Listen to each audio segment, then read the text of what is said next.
Je parie que je peux calmer tes ardeurs. Rien ne m'empêchera. Mais là, je suis en train de perdre les os.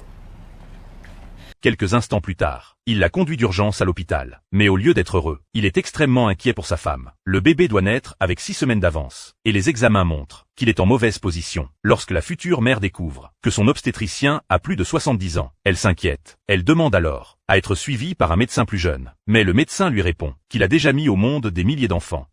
D'accord. J'ai une dernière chose à vous dire. Je suis le meilleur des meilleurs.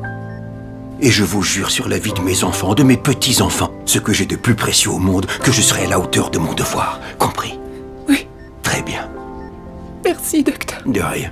Peu après, son mari l'accompagne en salle d'accouchement. Sans arrêt, il l'encourage à tenir bon. Mais 3 heures passent, et son col n'est dilaté qu'à 3 cm.